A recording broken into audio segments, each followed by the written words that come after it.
Hello, Conehead. What's up? Ha! What are you doing? What are you doing? Silly, silly thing.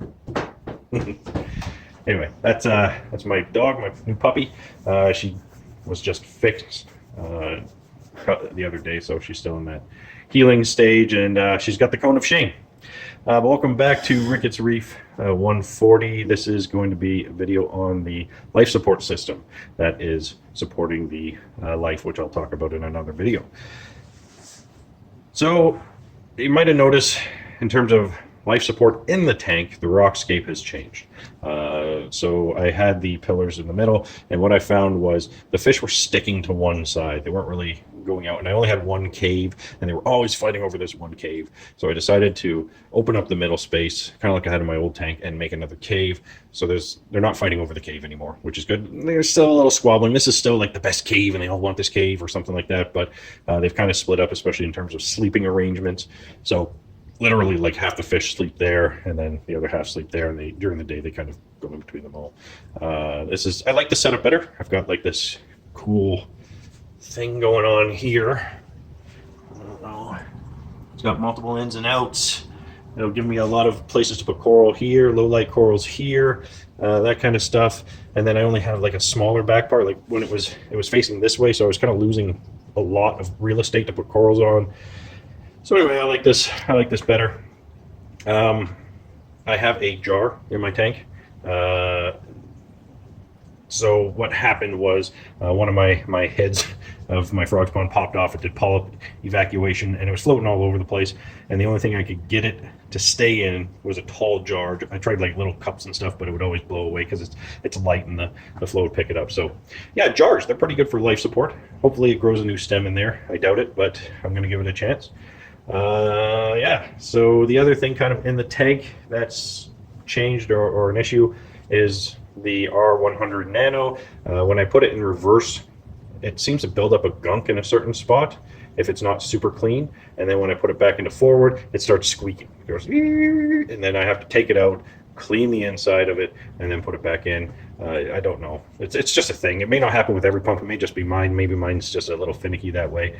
But once I clean it, it takes literally probably 3 minutes to clean that pump. You just unscrew the cord at the control box. You pop it off. You know, unclip the grate there. Get the toothbrush in there. Put the grate back on. Throw it back on. Done. Easy peasy. The other coral box power head is chugging along fine, and thank you Reef Supply for sending another controller.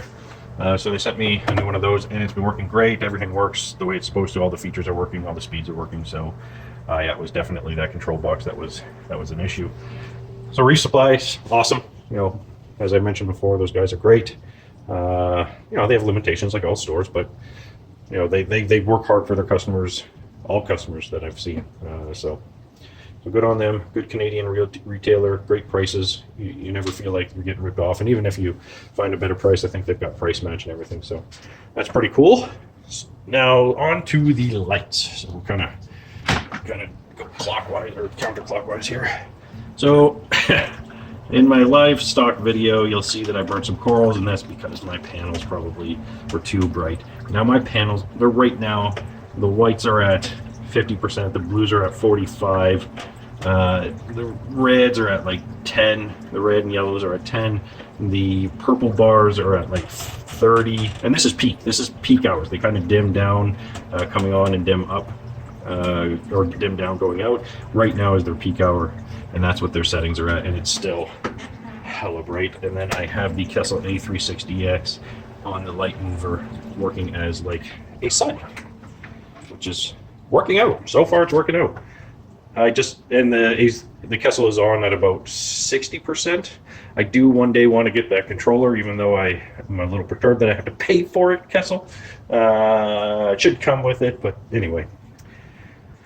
I want to get it because I want to keep those percentages. I want to know so I can kind of like ram things around. Eventually, I would love to use a power meter or something like that to see what kind of power I'm getting on the system. But I burnt stuff, so it means it's pretty bright. and I had to dim things down. Like certainly my panels could light this whole tank, but I really like the Kessel. I like the effect of having that sun as an extra punch coming around. I do eventually want a second Kessel. I like the light mover, but I don't think it's an appropriate setup for, you know, an at-home display tank. It's great if you're on a budget because you basically get to use some of that high-powered growth across the tank, across a longer tank. So yeah, it is pretty cool, and it's nice. Like when the Kessel's in the middle at night, and it's the only light on, it's pretty cool. So the lights are doing fine so far, so good, and the controllers are all in here, still ticking away. Haven't popped a driver in a long time, so my cheapy drivers are doing fine. In here, top section, everything's same as normal. Nothing has really changed, nothing new. Down here, the greatest disappointment of my aquarium continues to disappoint, and in a whole new way. The eShop's overflow box, not only does it have that loud sound, but it has a giant bow now. Do you see that? Look at that. Look at that. Like a $200 overflow box, and it's bowing. It sounds like a waterfall, or it did, until I fixed it, which was bringing the water level up higher. And then the bow occurred, and so I'm worried that it's going to pop, so I wanted to bring the water level down to release some of the pressure on this. I'm not seeing any fissures yet. Now that I say that, there might be something. I don't know. I'm keeping an eye on it because I'm worried one day this thing's just going to fall apart now. Like, it's crazy. Like that should be overbuilt. That bow shouldn't be happening for a tiny little box like this. That should not be happening. Like, that's crazy. This is a tiny little box. So anyway, I'm keeping an eye on it. I dropped the water level down, but of course when I drop the water level down, I get the giant waterfall sound from inside the box through the two inlet holes from the other side. So what I did is I took a piece of the plastic cardboard and I blocked off one of the holes, so that increased the water level on the inside, but still allowed me to have a lower water level on the inside at relatively quieter sounds. So right now the sound is good. Well, good as can be. The water level's down, and now I'm just waiting for this thing to blow up. Yeah. I'm gonna get a water detector underneath here, and I'm gonna keep watching it. So good job, eShops. I can definitely not recommend this overflow box. I was thinking of moving my refugium up here. And the reason why is I like to clean my refugium, or I like to manage my refugium, and it's a little hard down here. There's not much space between here and here.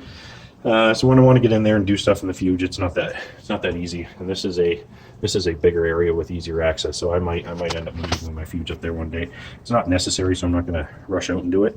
I still got the light there from Amazon, the waterproof grow light. That thing is amazing. So I got rid of my kind of algae scrubber fuge, and I went out and I got some Chaeto. I did have a ball for a while that was tumbling around, and it got quite big and it got quite dense, so it kind of stopped tumbling as well without getting a bigger pump. And because there's not enough water flow in there, so I needed a pump to tumble it. So I decided to change, and now I've gone to like the sandwich Chaeto and egg crate. I just did this the other day. I pulled off, this is about a third of the Chaeto that was left. Because what happened also, because I was using this as just a giant algae scrubber, turf scrubber, so it was full with hair algae.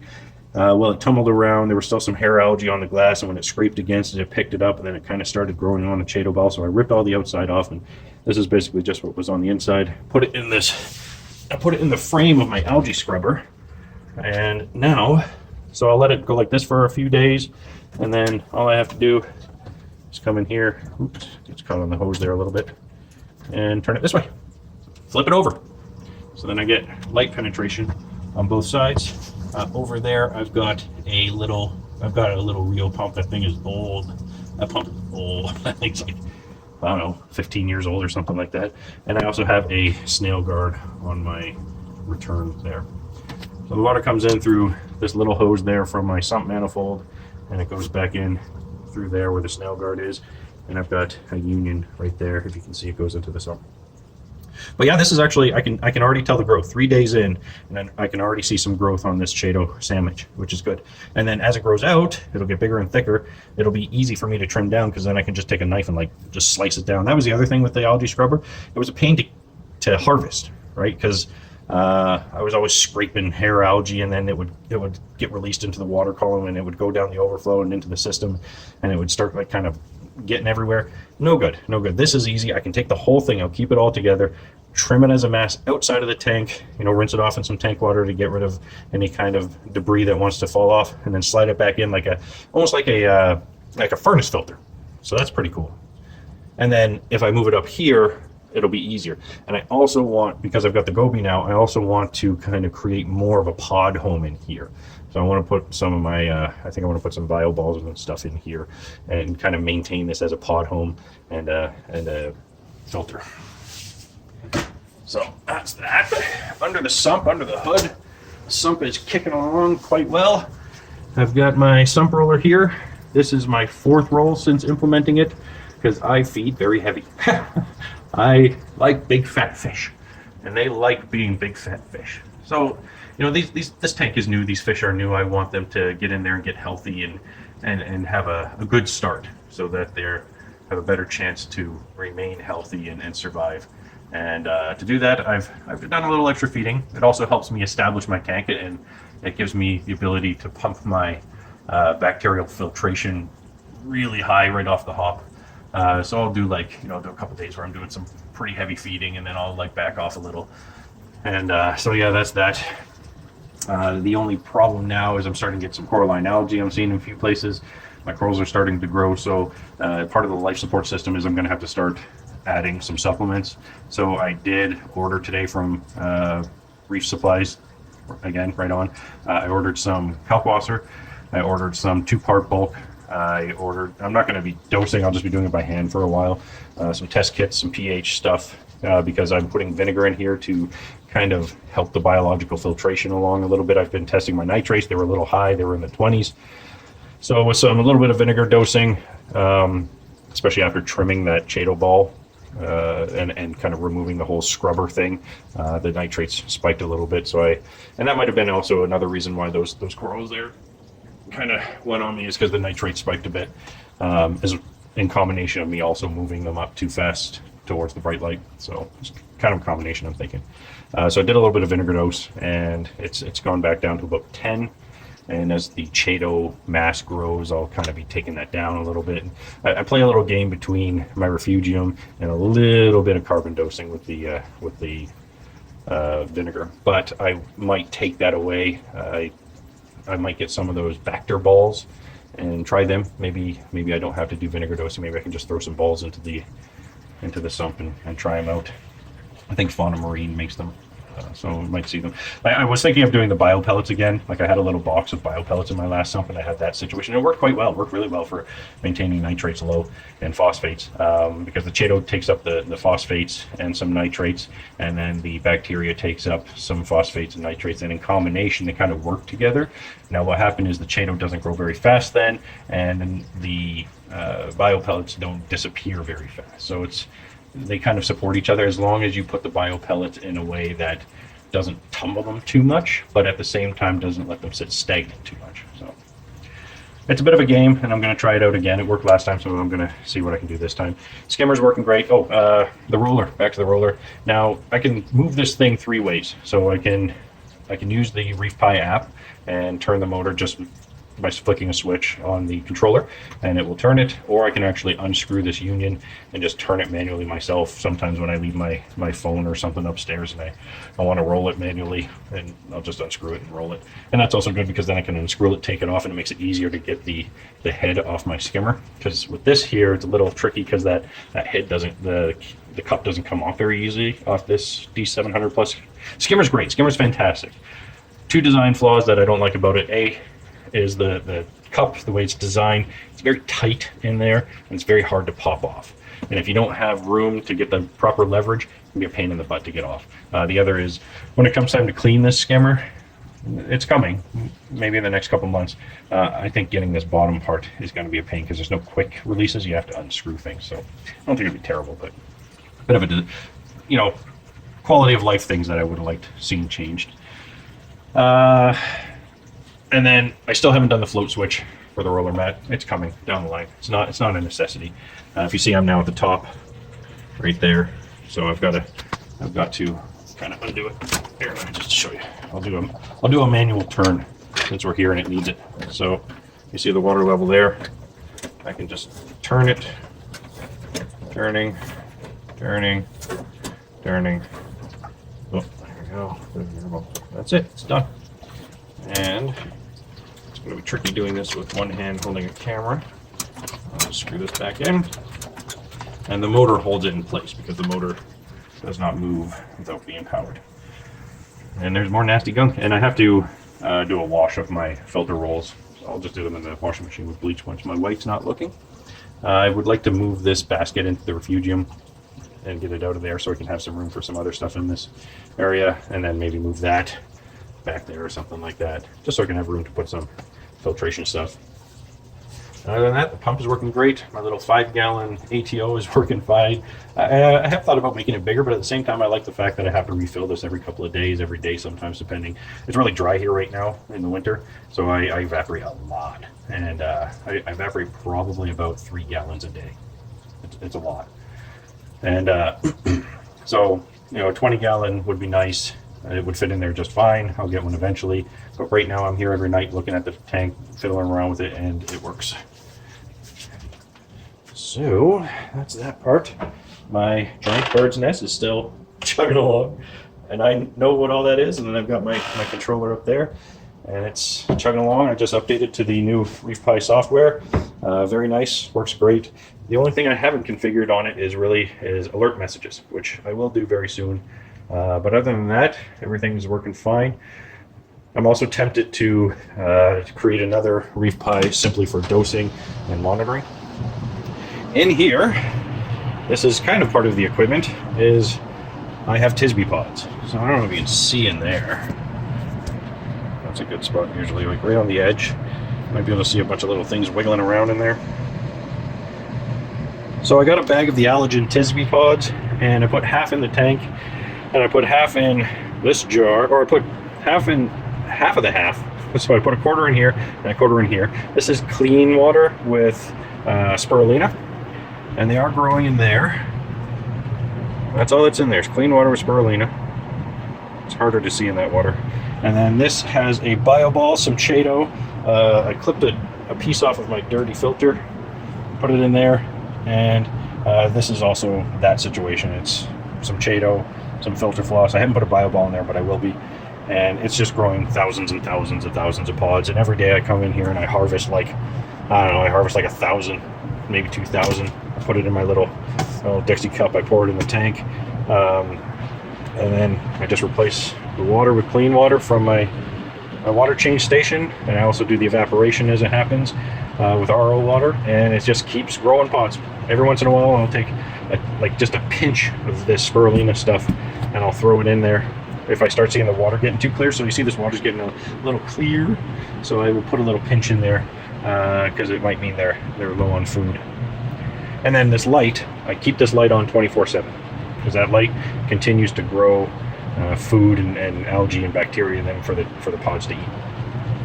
So yeah, for the Mandarin goby, this is its own personal food life support system. And I found these, like these really old things. I found these in a container. I guess I bought them for my Nano. This is a pH meter. This is TDS.